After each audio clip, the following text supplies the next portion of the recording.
ঠিক যেটুকু কনফিডেন্স নিয়ে আমাদের মুখ্যমন্ত্রী বলেছিলেন যে কাজী নজরুল ইসলাম মহাভারত লিখেছিলেন, ঠিক ওইটুকু কনফিডেন্স আমার দরকার।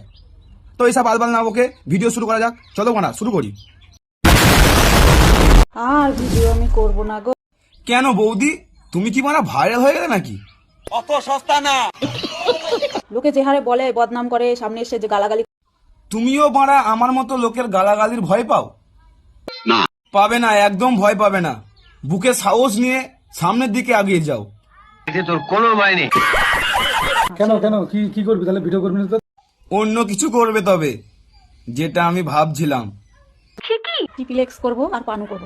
দেখেছো বাড়া, আমার ভাবনা সব সময় ঠিক হয়। আমি মনে হয় একটা অন্য লেভেলের পাবলিক। আরে পানু করো, তোমার জন্য সাইড খোলাই আছে, ভালো হবে। এই তুই কি বলি, এদিকে তাকা।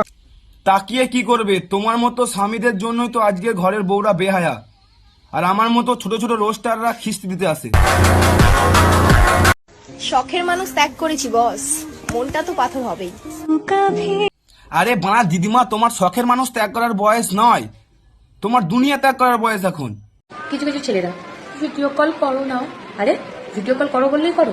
হ্যাঁ, ভিডিও কল করার আগে কত তর্জন হয় আমাদের, তোরা জানিস? প্রথমে তো লিপস্টিক করতে হয়, আইলাইনার করতে হয়, কাজল করতে হয়, আবার ফিল্টার লাগাতে হয়, তার আগে ফেস ওয়াশ করে দিতে হয়, মানে কত কিছু করতে হয়, তোরা জানিস? হ্যাঁ, ভিডিও কল করা। আরে বাড়া, একটা ছোট্ট জিনিস বুঝতে পারো না? তোমাদের ওই আসল রূপটা দেখার জন্যই তো ছেলেরা বলে যে ভিডিও কল করো না, ভিডিও কল করো না।